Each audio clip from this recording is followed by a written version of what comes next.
Well, thank you all for joining. I want to welcome uh, someone I've known for quite a few years now. He's a chef, author, conservationist, Jesse. You've written three books by now, and one of my kind of first questions is, how did you find the time? Uh, well, you make the time. I enjoy writing books quite a bit, and it is a very fun process. Maybe actually, the first two were pretty hard. Third one was pretty fun. So you make the time. You dress for that job you want, I always say. And so, hunting, trapping, cooking, butchering pigs is something that I quite enjoy. And so I made the time.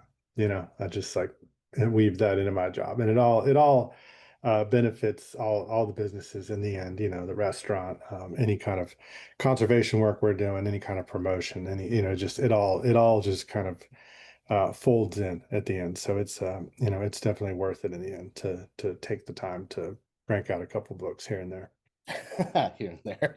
Yeah, it's definitely impressive. I've known a couple other people that have written books, and many of them only write one. So, congratulations on that. I've known you, I think, probably close to 15 years now, and I've always been curious. How did you get the start in the kitchen? Was that something you always dreamed of, or just kind of stumble into?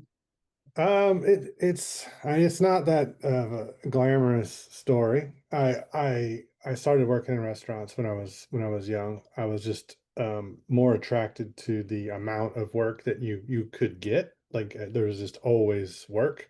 It was relatively good paying for a 16-year-old, and it was a cash system too. So I started working in restaurants when I was young. And I mean, the best way to put it is I just never got out. I started working in restaurants in high school and just continued until today. So Yeah, I never stopped. I eventually went from front of the house, waiting tables, bartending, things like that, to the kitchen, and that's where I really felt like there was some longevity, there was creativity, better lifestyle. I felt and I just really took to it. I enjoyed cooking immeasurably. sure. Um, for the people attending or watching this later that may not know, Jesse's, um, in my mind, is someone who's dealt with a lot of farm table restaurants. One of the most tried and true to that principle, knowing the level of difficulty it does create for the chef. What drew you to the kind of local sourcing and to the level that you've taken it? I think Mm. you're probably in the 99% of your products are in Texas. So, for example, how do you completely change your menu when onions are no longer available or potatoes, which, are staples? Yeah, it's you know it's a challenge, but in a way, sometimes being limited is sets you free in a way. In that by choosing to source locally, we've been able to just develop systems, and we know that this like right now is the hardest time of year, as you know too. Yeah, It's like the least amount of things available. But 2008 versus now, there's a stark difference in how much is available and how much the growers have improved and modified their systems to create more produce year round. And so even these harder times of year, which I'm like right now is absolutely the hardest, it's still way easier than it used to be. It used to be like an okra and sweet potato party featuring eggplant occasionally, and now there's all kinds of cool stuff. I mean, we're getting daikon and bok choy, and we're starting to see arugula and some of the fall crops already starting to trickle in, green beans and corn and tomatoes and of course peppers. But it's gone from being kind of hard to like, oh, this is actually quite simple. And then once you there's two things you have to navigate. One is, getting those things in and utilizing them in the best possible way. And the second is communicating your ethos and the concept to people that are used to dining in places that have everything all the time. For instance, I mean, I always use iced tea as the best example at the restaurant. We have iced tea. It's made out of Yopon holly. And so I mean, it tastes like iced tea. It's awesome. There's green tea, there's black tea. It's a wonderful tea. It's got caffeine in it. It's the only plant native to North America that can naturally contains caffeine. It grows wild here. It's an invasive, especially east of Austin. It's like the kind of the Blackland Prairie area. It's just covered with stuff. So that's our tea. And then if you want a lemon with your tea, well, that's a problem. Like we're gonna have lemons. I mean, it seems like about every third year from I would say October or November through February or March, we'll see lemons. And a lot of times that means I have to drive to far South Texas and grab as many cases of those things as I possibly can and truck them back. Sure. And so sometimes people are frustrated by that, but we just ask them to kind of get into the spirit of it. It's like that's part of it. It's like we don't have that, but that's fun. But what we do have is this. We almost always have limes. Those grow very well in the valley. And it's that connectivity. If you can relay that to the customer in a really concise way, I think that connectivity can be really fun at the end of the day. Okay. Yeah, it's I've always thought as the fruit farmers are even more crazy than vegetable farmers because it's like every 3 or 4 years they actually have a good crop. So I never ventured out into that industry. It seemed too risky for me, but I'm glad someone does it. Yeah. Yeah. um, how did kind of your ethos of Daidui, which if you haven't eaten there, you're in Central Texas, do yourself a favor and go in. How did that evolve into the more hunting side that you've kind of been focusing on for, I guess, quite a few years now? Yeah, I think that let's the restaurant uses its local resources. Okay, just as very simply put. So Central Texas mostly, some North Texas, a little bit of Panhandle, some Valley, some South Texas, East Texas, Gulf, things like that. We are firmly in the middle of that. Central Texas, the Blackland Prairie, Cross Timbers, Hill Country. If you were to take this restaurant concept and put it somewhere else, then the restaurant would change drastically. If you were to put it in Northern California, it would be about some seafood and a lot of vegetables. It would be very heavy on vegetables because they grow wild there. There's avocados falling off the trees, or so I'm told. I think that to represent Central Texas accurately involves a lot of game because it is a game-rich environment. It's a game-rich culture. Our culture from indigenous peoples all the way through the settlers through modern day have relied on game meats, either, as sustenance or for, fun/sustenance. So incorporating game into it, I think, is a natural part of it. It's not a gimmick, just the fact that we're serving invasive nilgai or aoudad, or more importantly, feral hog, heavily on our menu. It really is reflective of the region that we're in. And like I said, if we were to transport this concept to Nebraska, we would not have feral hog on the menu. Okay. And so how did that kind of utilizing it in the restaurant then lead you over to teaching hunting schools and things like that? Was that just an extension of that, or kind of how did that evolve?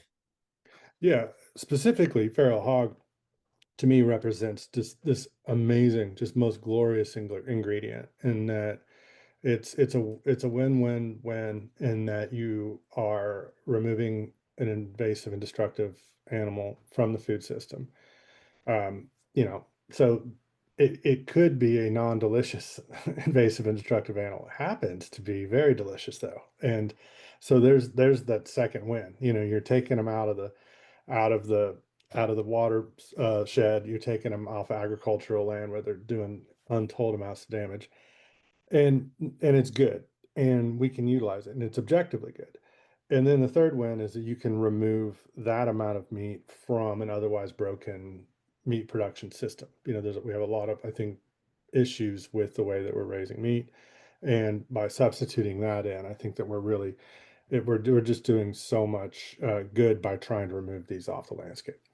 So I mean, it was just a real natural. I mean, if there was a vegetable, well, Yopon holly would be the tea would be a really good example too. That's an invasive. It's not nearly as bad of a situation as feral hogs, but we do have this invasive it grows in the understory, it's just this Yeah, bush and it's just everywhere. And so, and we utilize that as much as we can. And so those are the things that I get really excited about because you can feel really great about it. sure. So I talked to a lot of people about what you do with the hogs after you catch them, and a lot of people's reaction to the thought of eating them is not necessarily like that sounds like a great idea. Um, what are your thoughts on that? Obviously, you're a strong proponent of it. Are there certain ones that don't convert well to a dish, or what are your suggestions on how to do it? I've done it in the past, and I don't think my results probably yielded as good as yours. So, what are your like tips or tricks, or what do you look out for? There is no short answer to this one. I mean, Okay, this is the whole, this is the meat of the subject right here. I will say, like when I wrote the Hog Book, I needed to convey a simple protocol or system to the end user that was curious about utilizing dead feral hogs as food. Okay, I had no issue with killing all the pigs. It's like we got to do it, as I mentioned. If you're interested in eating them, there's a lot of I think misinformation, myth and misuse that goes into that, and it's nobody's fault. It's a tricky protein to try to utilize because each one of them is so different. They can vary regionally, they can vary versus on depending on their diet. They can vary within the sounder. You could have siblings that are, one is super fat, one is lean and tough and kind of gamey, and who knows why. And so having some systems or protocols in place to categorize those hogs is step one. And so in the hog book, I broke it down into four um, sections, being a small hog, a medium-sized hog, and then we venture into large boar and large sow. And each one of those, while all the recipes and techniques in those chapters aren't going to apply to every one of those hogs in those categories, it's a good starting point because if somebody, like you just said, what's the tip or technique on cooking feral hog? Are we talking about a 4-pound piglet or a 400-pound boar? And so you're going to get two drastically different answers on that. And so I think that creating the most simplistic approach to that, so people can basically say, oh, I just went hunting or I just trapped some hogs. I have two, they both weigh about 75 pounds. What do I even do with these? And it's like, chapter two, that's a medium pig. Boom, this is what you're going to do with those. And that, in my experience, is going to yield the best results. okay. And so on the big boars, you're able to produce delicious dishes from that. Yes and no. I would be lying to say that the big stinky boars can sometimes be a challenge, but the way that we utilize them is very different than a big sow. Like a big sow that has a nice fat cap on it and doesn't have that boar taint, doesn't have that kind of intrinsic gaminess to it. We're going to treat those animals totally differently. There's one page in the book where it's a joke. Basically, it's an old-fashioned butchery diagram, like the hand-drawn diagram, and it's the hog, and it's got all these corresponding numbers on it. And then below it is the legend, and each one of those numbers corresponds with the same thing, and it just says smoked sausage. Instead of like, ham and loin and all that. It's just like, okay, let's be realistic about this. So the thinking is with that, if you go out and shoot a big boar and it's passable, palatable, and you can turn it into sausage. Then the next hog you shoot, maybe that's going to be a big fat sow or a medium-sized hog. You don't have to utilize any of that for sausage. You can utilize all of that for roasts and all these other things because you've already filled your freezer up with the big boar and the sausage. And I'm not saying all the big boars are great, but there's been multiple occasions where I have had um, let's see if I can remember the numbers on this one.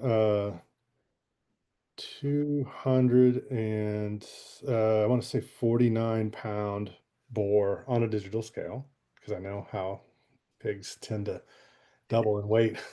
Yeah. You know, I want, yeah, 249. Um, and then we got this thing stank to high heaven. It was the worst smelling pig I think I've ever come across, and I've come across a lot of them, a whole bunch. Um, but I was dedicated. And so I got the hide, the head, and the guts out, and that thing weighed 149 pounds after that. It dropped an even 100 pounds in that process. And then I got all that stuff moved away from it and smelled the carcass, and it was fine. And I was like, oh, all right, well, this part doesn't stink that bad. And that's the point where most people would have stopped. Sure. No, and I do not blame them. My steering wheel, for some reason stank, and I was like, "Why?" And I realized because I put the pig in the back of my truck, and then I drove, and for a week I was like, "Man, it smells real bad in here." It was the steering wheel, and so the the take home really was is I gave it a chance, and it turned out it wasn't just palatable or okay or decent. It was pretty good. Like it had fat on it. Once I got all that stuff out of the picture, it was much better. And I'm not saying that your mileage is going to be the exact same, but there is oftentimes hope for those big boars. If you're in a situation where you have pick of the litter and you've shot a boar and a sow and a medium-sized pig and you only want to keep two, okay, we know which two you're probably going to want to keep. But if you're really dedicated, no judgment here. Like if you're really dedicated to it, I do think that there are uses for them. They're going to be sausage. It's going to be like pounded cutlets, stew meat, things like that. Things that are going to either be quite thin, and maybe breaded, or they're going to have a good deal of spices on them, like sausages, like stronger sausages, smoked sausages, things like that. So if someone's looking for that added challenge to say, hey, I took a big boar and I made it something good, Yeah. like next level. Yeah. You and I talked about that, the classes you have on processing, and it seemed like you kind of had a lot of new people to Mhm. the concept and idea. How do you go about kind of educating people on how to do it safely and getting past kind of a lot of the misinformation I've heard, and I'm sure you've heard it as well? Mhm. I think that we've done a couple different styles of classes. We For 14 years we did a full circle class, which was it was sighting and rifles all the way through packaging, and that was hogs and deer mostly. There was some other things we do like catfish and ducks, rabbits, things like that. But for the most part, it was very dedicated to hogs and deer. So an in-person deal, which we showed people how to skin and gut and do everything.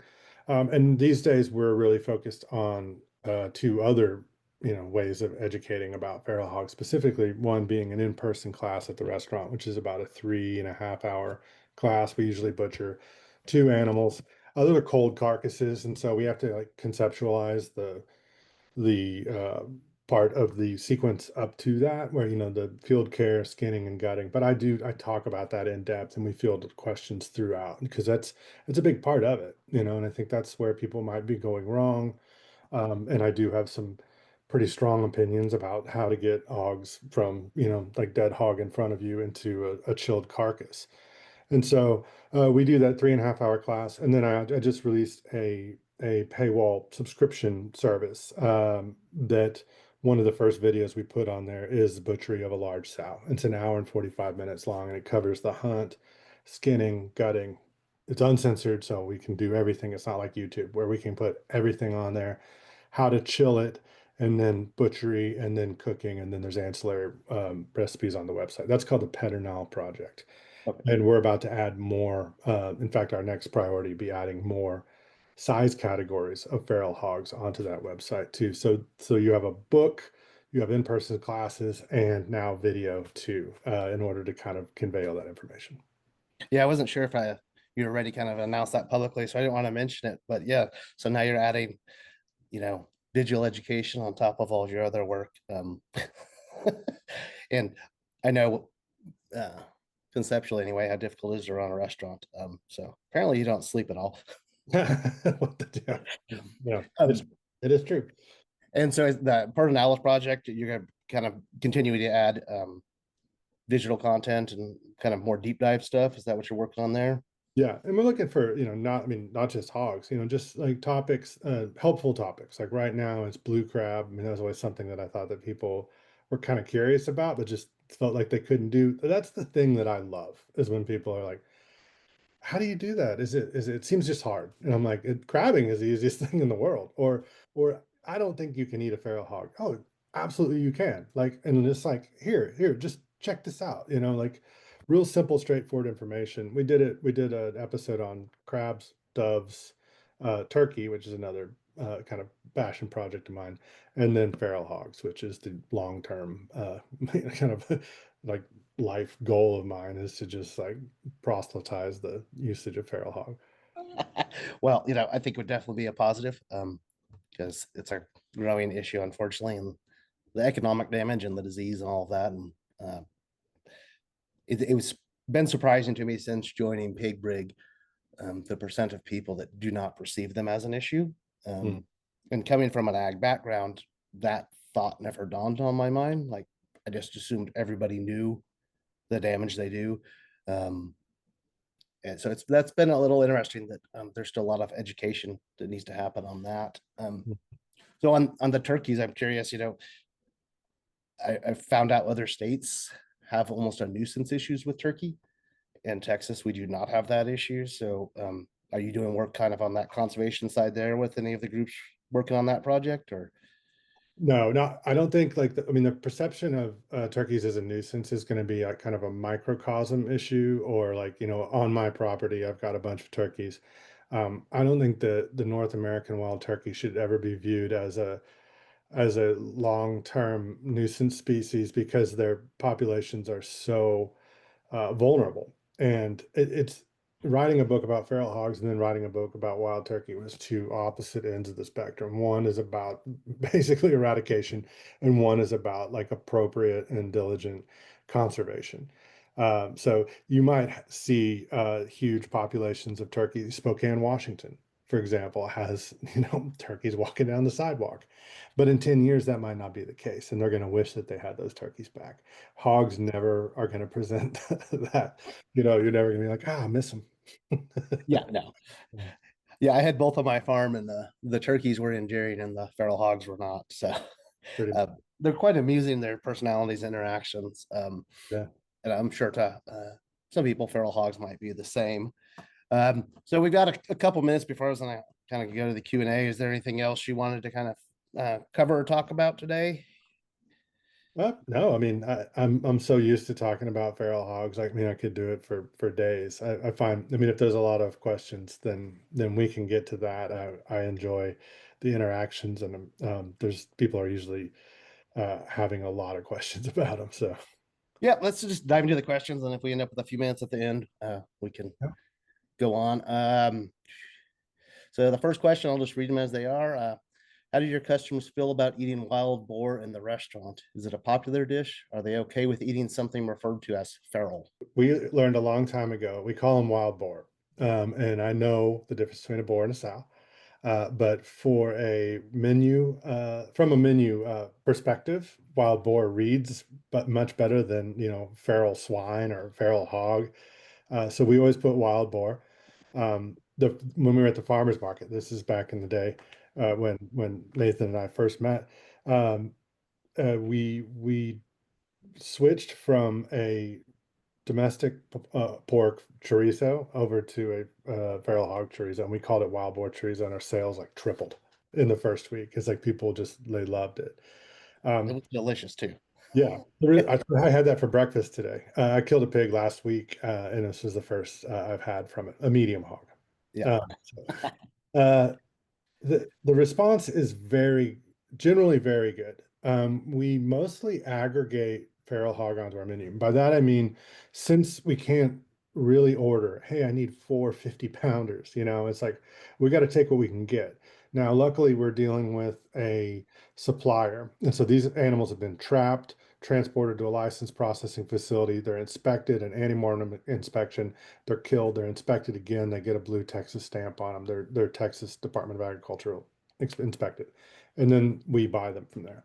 So we do have some play in how and like in the sizing that we can get, but for the most part, we can't really ask, and especially the variations throughout the year of fat content and things like that. Therefore, we aggregate them. So we're going to make sausage, ground, or probably our most popular dish, which is a confit, which basically is this very slow cooked.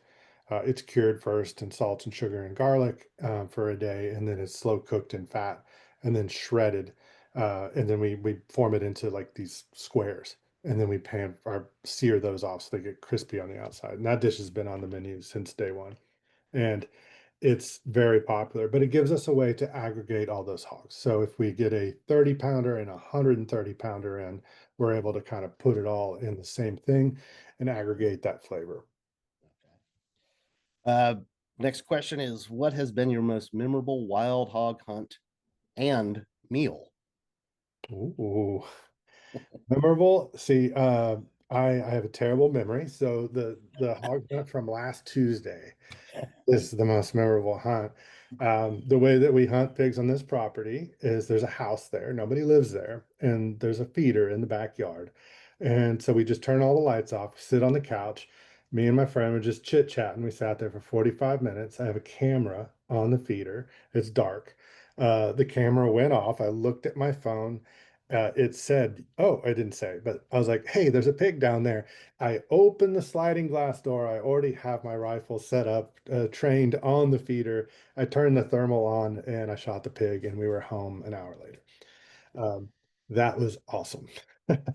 I've had, uh, you know, many encounters in the woods. I remember tracking a boar that one of our guides had shot one time, and I just had a handgun and I was tracking the pig, and I thought I could hear it. And it turns out I wasn't hearing that pig. It was a whole sounder of other pigs. And I had the wind in my face. And I'll just never forget getting within 5, 10 yards of this sounder. And all I had was a 9 millimeter. But I got one.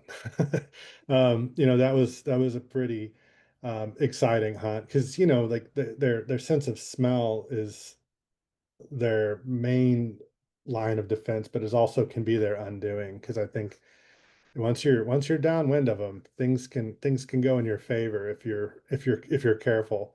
Yeah. You get pretty close to hogs. And also that said, I think actually my favorite one ever was with did you ever know Larry Butler from Yep. Black Creek? So Yeah. Larry and I were very close. And one time we went up to this, they call it a mountain. It's out near Hearne, Texas. And it's one of those East Texas mountains, if you know. Other people call them hills, I think. But Yeah.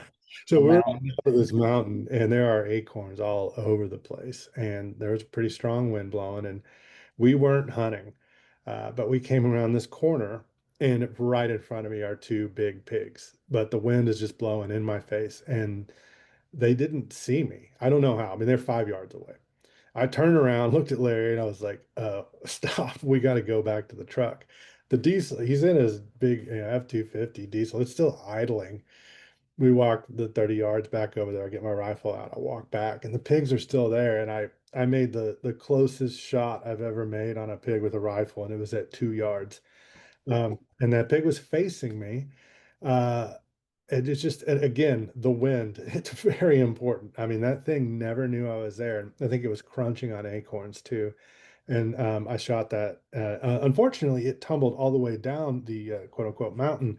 And I had to push that thing all the way back up because I'm not letting an acorn fed pig go at by any means. Those are the best tasting pigs out there, acorns or pecans. Yeah. And so I made sure that I got it. And Larry thought I was crazy for doing it, but that would probably be my most memorable hunt. And meals, I don't know if I can uh, distill down one meal. I will say that we serve shoulder steaks a lot at the restaurant, from basically the back of the neck to the fifth rib on a feral hog. We call it the copa. It's a very nice section of meat, and we cut 1.75 inch thick steaks. We brine those with salt, sugar, star anise, bay leaves, and then we marinate them in a little bit of olive oil and honey and grill them over post oak. And I remember one night, I could almost definitively say that was the best piece of meat I've ever had, and it was from a medium-sized feral hog. It was that cut, and it was just, I mean, kind of transcendent. It was so good and very simple, just a brined and grilled and cooked hog steak, and it was, I mean, really incredible and really, I mean, I was already on board, but I couldn't believe how good that particular cut was. So That's a good memory to have with Larry. He's quite a character, a good yeah, guy.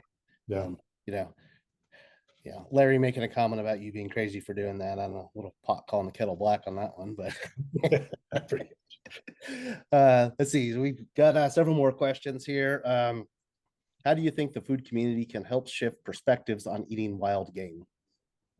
Yeah, and this, I mean, this is something that I've talked about a lot over the years, and I think step one in presenting feral hog in particular, or other things, aoudad would be another good example, same category. Like people don't think that it's good. Put it in a familiar context. So you're going to make a burger out of it. You're going to make meatloaf out of it. You're going to make breakfast sausage, meatballs, something that people contextualize, and something that's going to be easy to execute, retain some of its flavor.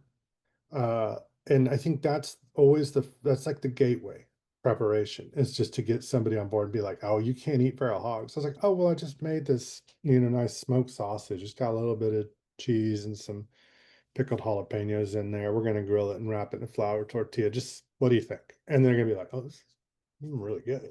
I'm like, yeah, right. It doesn't have to be like this crazy, like a doesn't have to have a boysenberry foam on it and microgreens and all this, and I think sometimes that'll turn people off more if you can just put it in a context that they first off understand. And then it's also easier to execute because it's a familiar product. You've probably made it before, or exactly what that thing tastes like. So I think that's always step one. It's just presented as a normal everyday food. It's not a gimmick. Okay.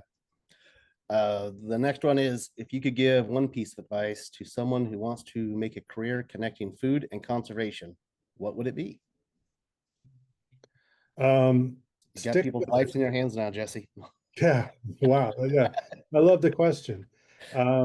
Fortunately and unfortunately, I think that dedicated conservation work, there's not going to be a lack of need for that. We're going to have to fight tooth and nail for conservation, across that spectrum, be it eradication of non-natives and destructive species, all the way to just protecting, our natural resources. I would stick with it.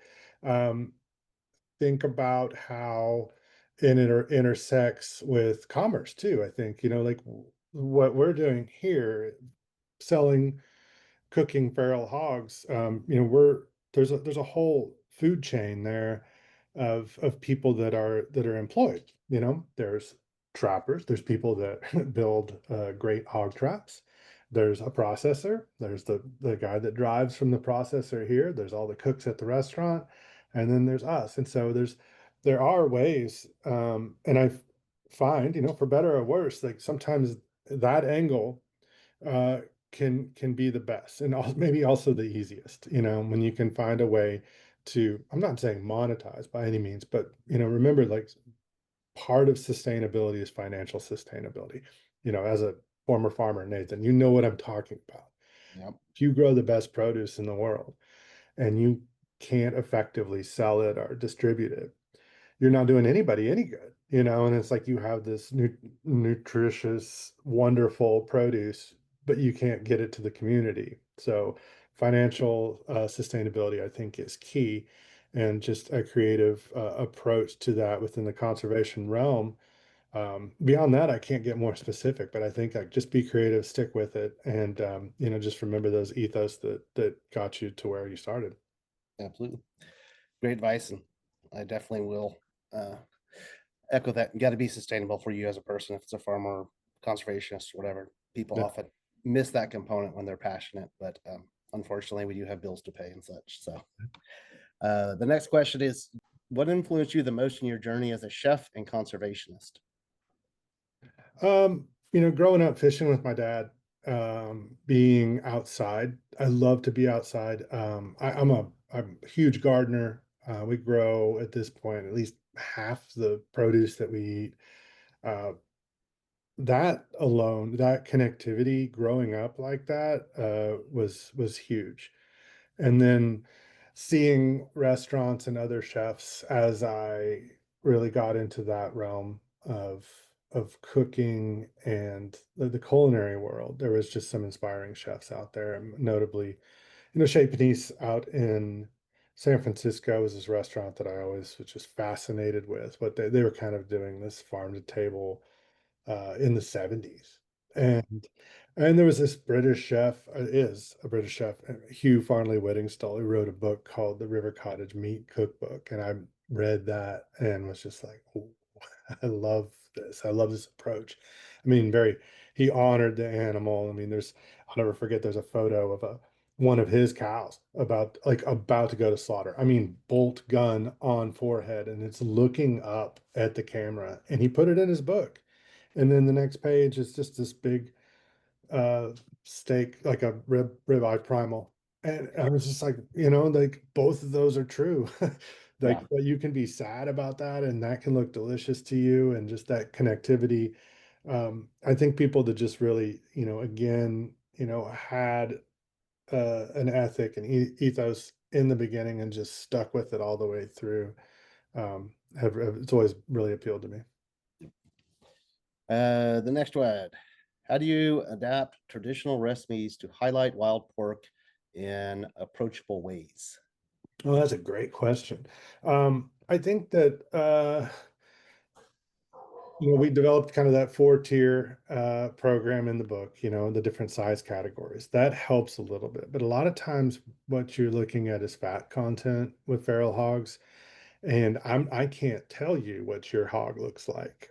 You kind of have to make this assessment in real time. So if you're substituting feral hog for domestic pork in a recipe, it's either going to be way more lean, as fatty, potentially more fatty, not often, but sometimes. Um, and that's usually the adjustment you'll need to make. And then I would say, in general, it's going to cook for longer. I mean, these are athletic animals. They're out there on their feet all day long. They're not purposely kept from exercise. And so those muscle structures need longer to break down. And so a lot of times you're allowing for more time for if you're making a stew or a braise, or it'll potentially take more time.